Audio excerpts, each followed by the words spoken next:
Hello, welcome to my talk, Use Cloud Manager to deploy CONGA-based AEM applications. First, some words about me. I'm an AEM developer, a member of the Apache Sling Project Management Committee and Apache member. I'm working for Provision, which is now part of diva-e Digital Value Excellence. My starting point is having AEM projects with a more complex or automated build setup than the traditional one, which you get if you're just using the Adobe Archetype. We, in most of our projects, are using WCMIO Conga to separate build artifacts and configuration, define artifact order and conditions, and describe the environments. What is Conga? I do not want to go into much details here because there were multiple talks already on recent adaptTo talks. Just as a short recap, what we are doing with Conga. Traditionally, we are using two separate Git repositories. On the one side, we have our Git repository containing the AEM project itself with all its templates, components, and Java code. And additionally, a config definition by using Conga, describing the OSGI configurations, some configuration content like replication agent and the dispatcher configuration. But all this not in its raw form, but using templates provided by Conga and storing just the basic configuration required for the project inside the primary Git repository. This project Git repository does not contain any environment-specific configuration, but defines variables which can be replaced when deploying the application to different environments. On the other side, in this traditional setup, we have a second Git repository containing the environment definitions. We usually have multiple environments with environment-specific AEM project configurations, system parameters like domain names, IP addresses, number of instances, meshing sizing for automatic setup, for example with Ansible, and credentials stored in a vault protected by a separate password. No, we want to reuse as much as possible of this to deploy our projects with Conga into the cloud using AEM Cloud Manager.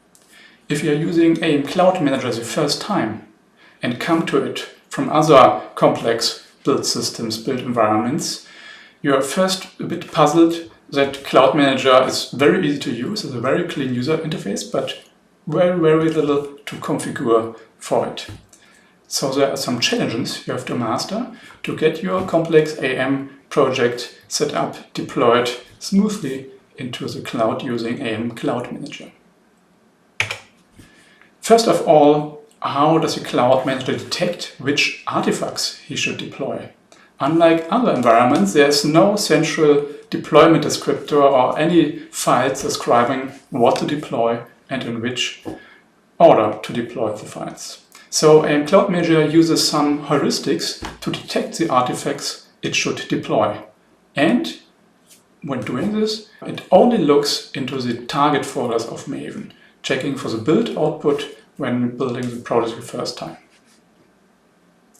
Here's an overview of the heuristics AEM Cloud Manager applies when looking into the target folders of your project.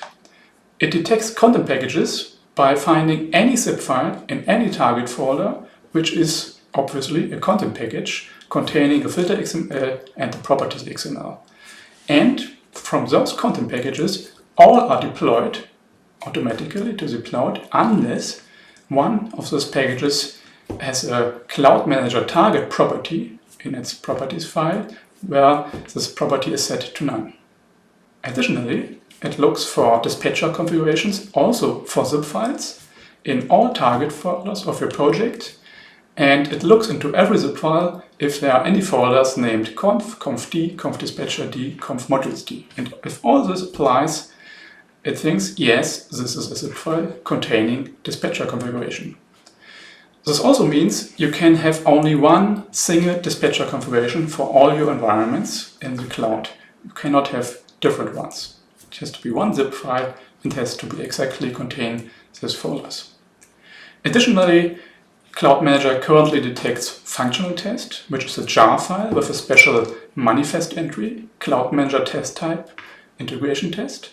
And those functional tests are executed automatically when the application is deployed to the stage instance and before deploying it to production as a last test that your application is running fine.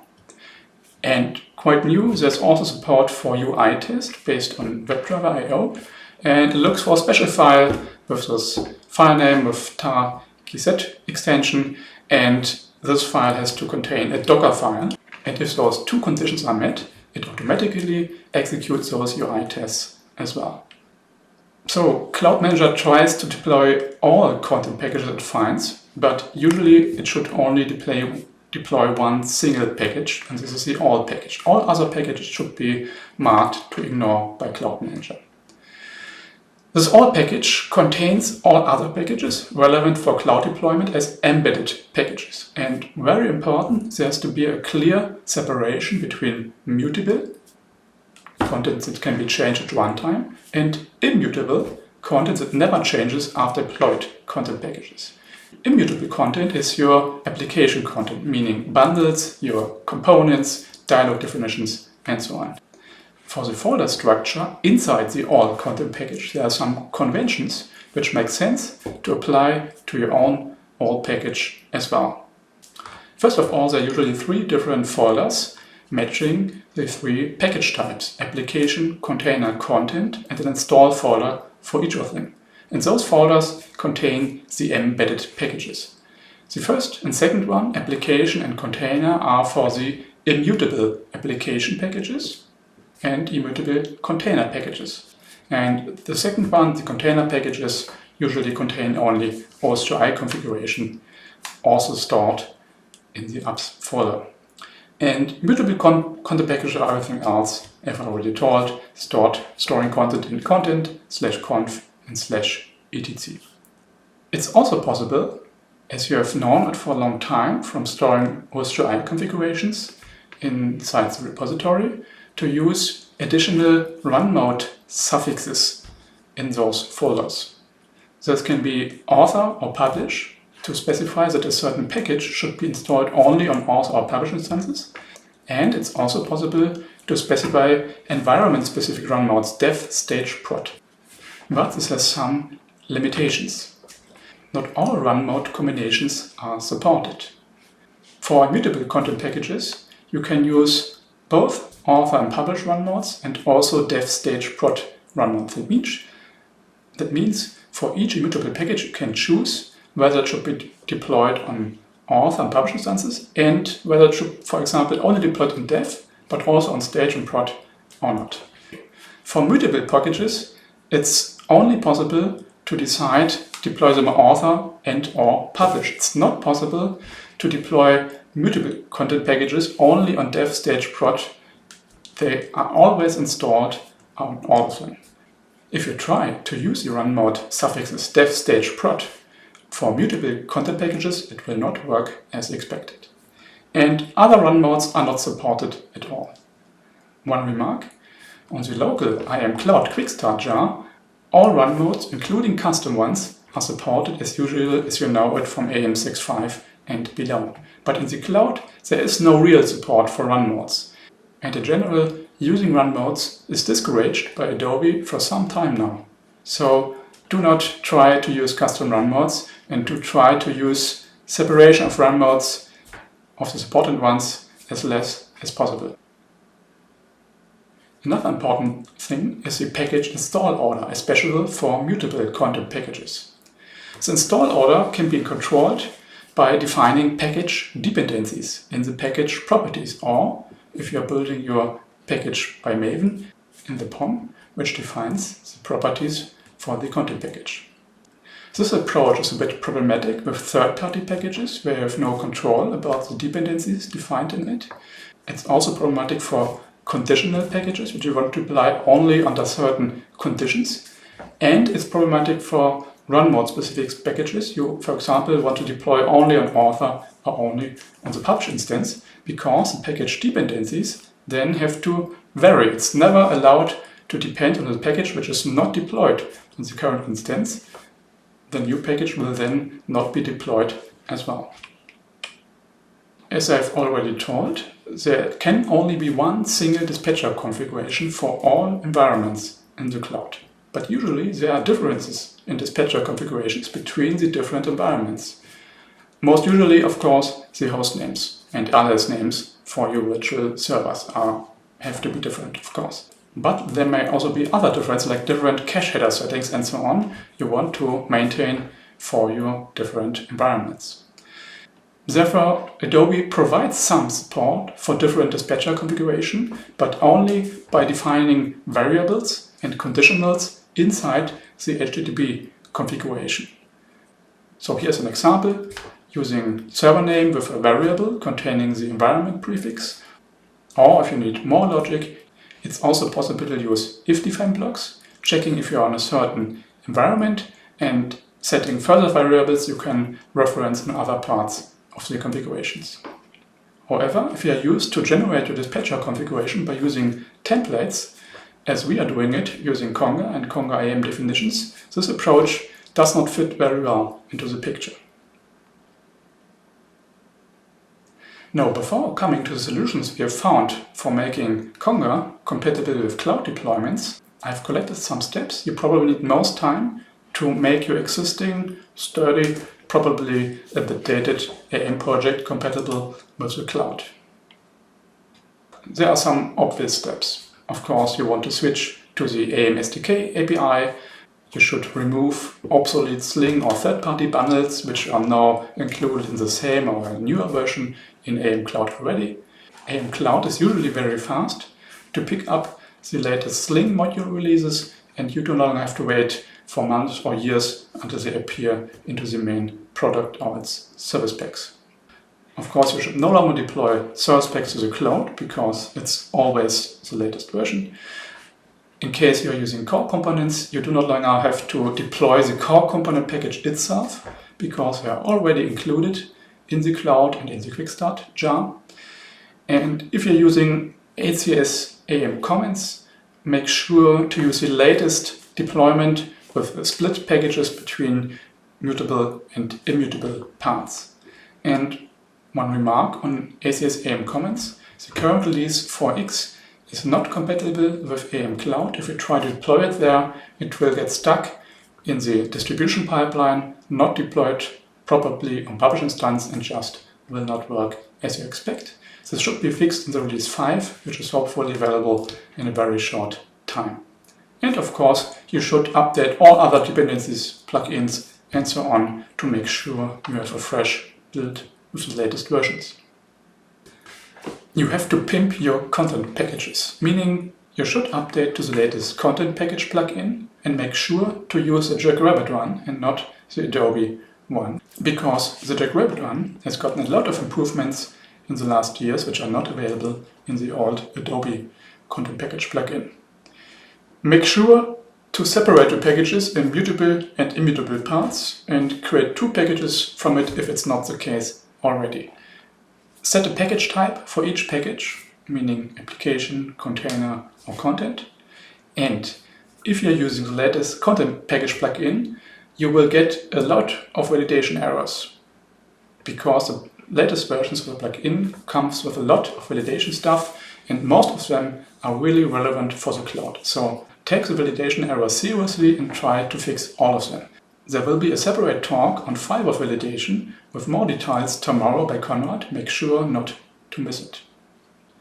And additionally, set Cloud Manager target to none for all of your packages because they will not be deployed directly, but they will be embedded in the all package and deployed together with the small package.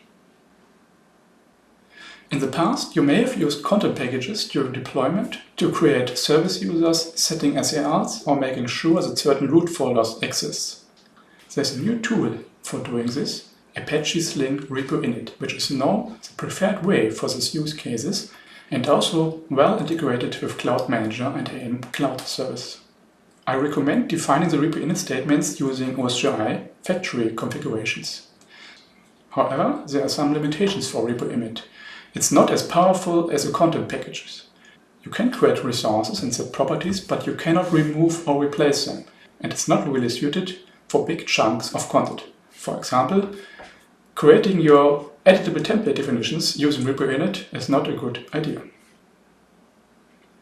Here's a short repoinit script example. Creating a DAM folder with a specific primary node type, Sling folder, and then creating a service user and applying SAL for this new folder for this new service user.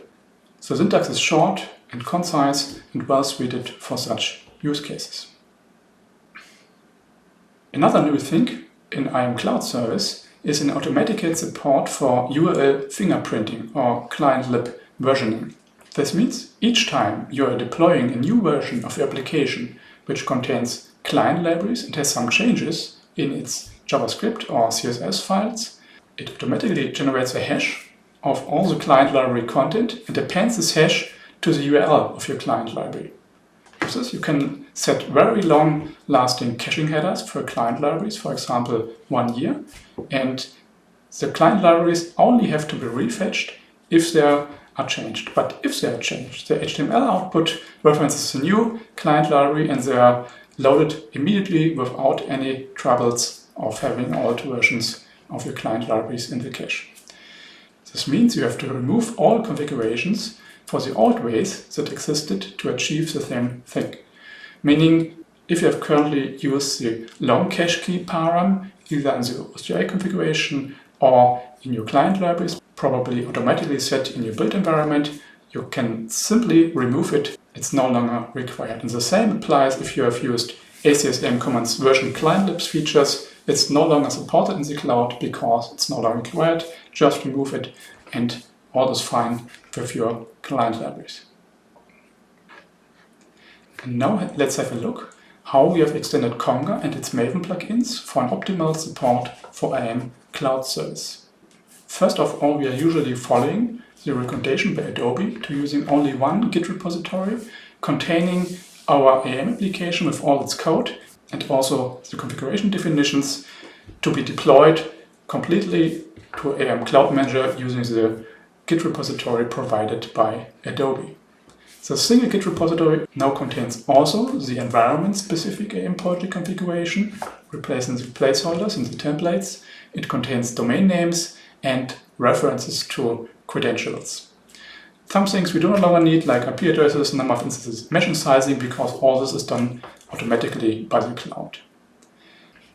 The traditional approach of having a separate configuration management repository which only describes the environment and fetches all artifacts it should deploy, like the all packages, from a private Maven repository where you push them from a separate build from your local Jenkins. This is still possible with AEM Cloud, but it's not recommended by Adobe because you are losing all the benefits from the static code analysis the Cloud Manager automatically does on your projects.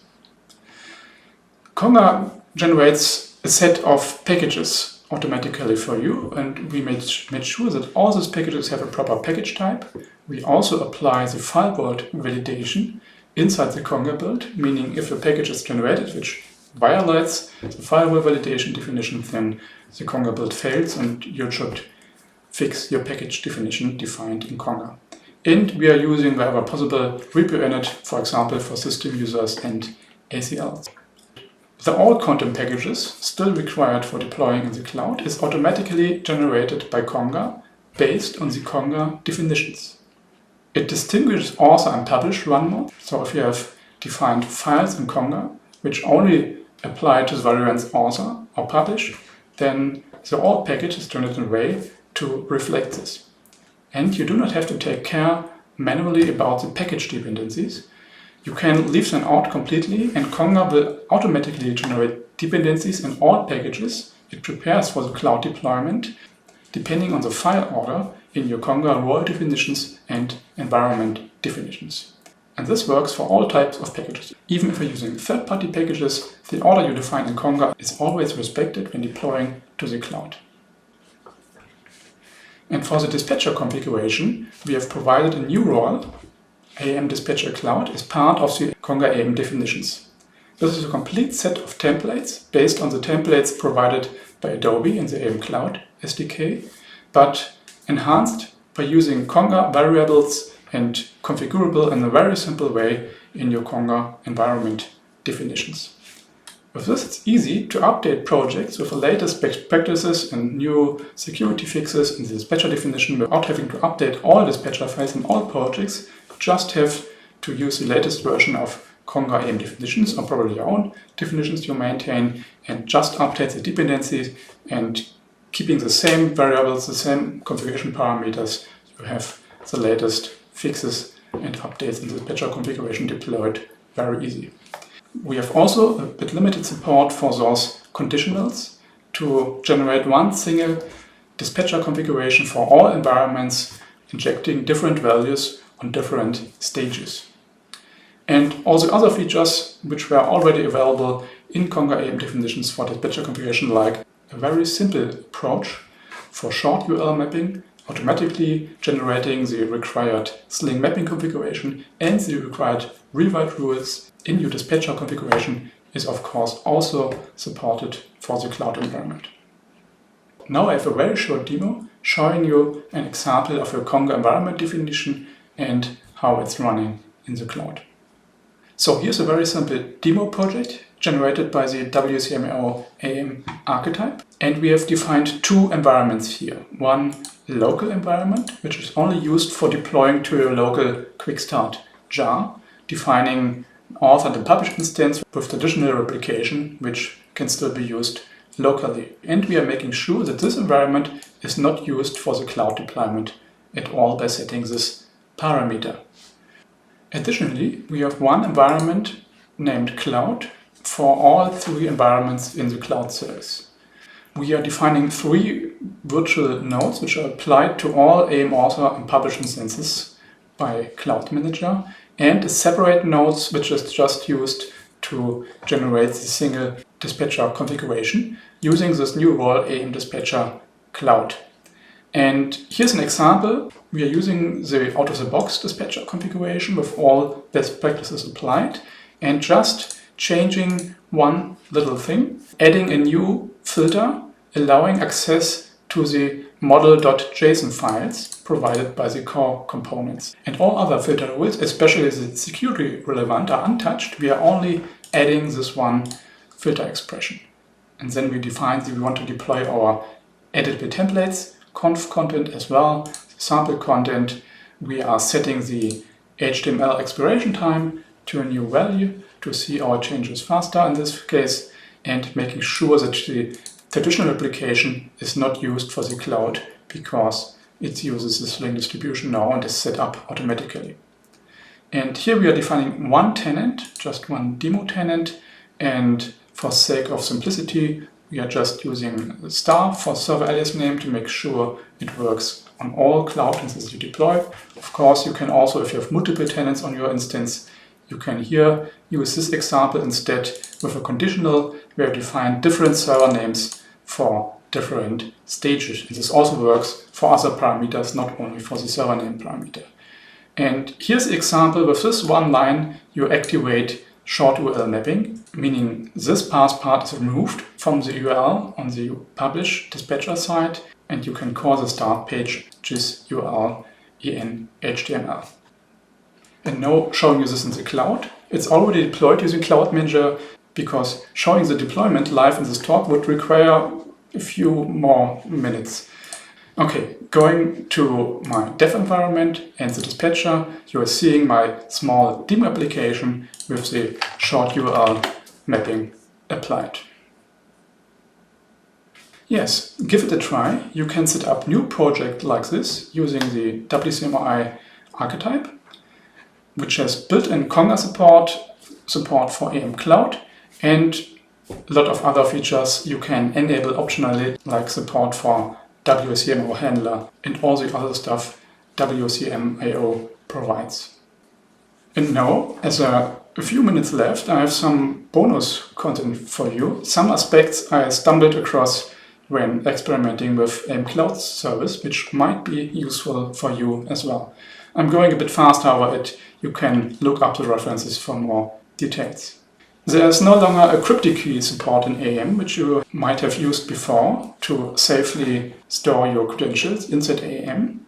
Instead, there's a new approach to provide secrets in OSGI configurations using environment variables you can set using Adobe AO, the AO command line tools like in this example. Setting a variable and setting a parameter is also possible to setting multiple ones in a single command line call. And those configuration values can then be referenced in your OSGI configuration using this square bracket syntax env::parent.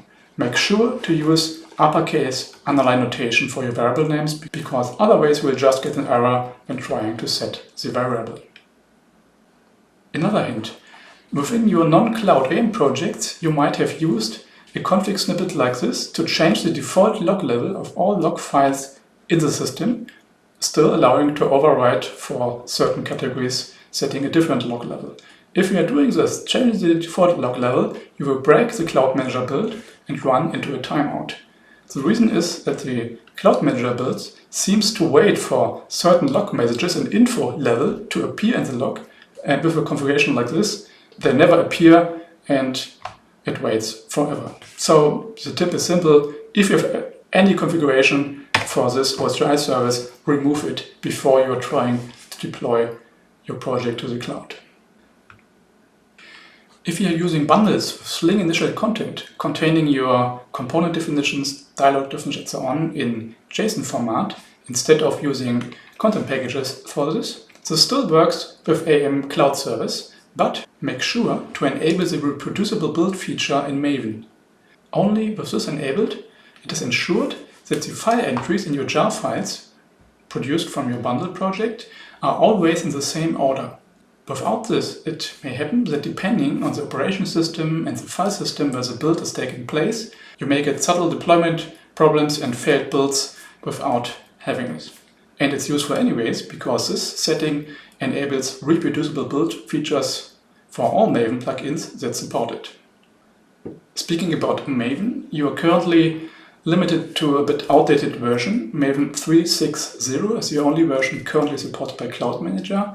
And although AEM Cloud Service itself is running on Java 11 in the cloud, Cloud Manager is still using Java 8 for building your project. So at build times, you're limited to Java 8. There is a documentation provided by Adobe to switch the build to Java 11, but I personally was not able to get it working until now. If you have a tip, please let me know. And last but not least, if you need to define your own Maven repository because you need to fetch artifacts not available on Maven Central, you can do this in different ways. First of all, you can define additional Maven repositories in the POM, enclosing it in a special profile, which only gets active in the Cloud Manager build. Secondly, it's also possible to access private repositories hidden behind an authentication by providing your credentials in a separate settings XML. See the Adobe documentation for details. And third, there's also a plugin provided by Netcentric, which allows you to define a private Maven repository and its credentials by defining pipeline variables in Adobe Cloud Manager. I have collected a set of references you might find useful for the topics touched in this talk. The best is to download the slides that go along with this video, and then you can directly click on the links. And now, do you have any questions left? Yes, I'm here.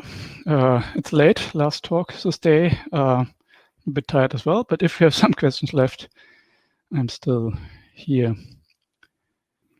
I'm also available next on Wednesday in the Meet the Expert session around this topic. So yeah, we could also answer this.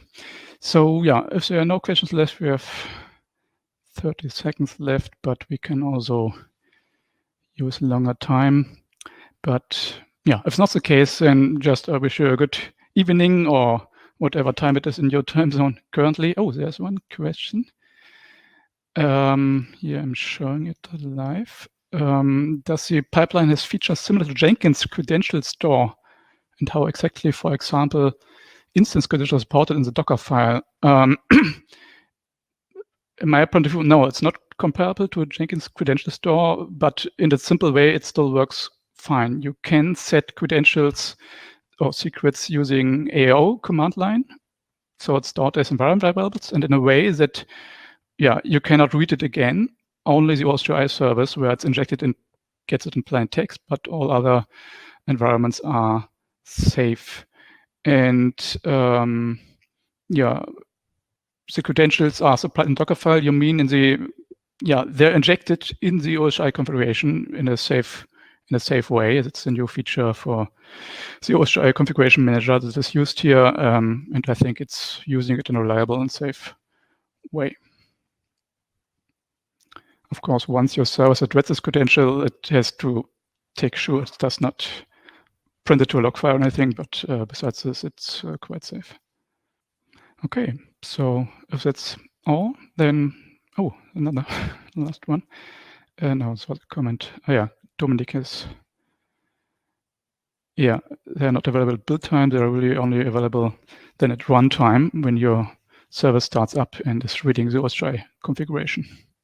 Okay, then, yeah, have a nice day, have a nice evening, and see you back tomorrow fresh and with a clear mind. Okay, goodbye.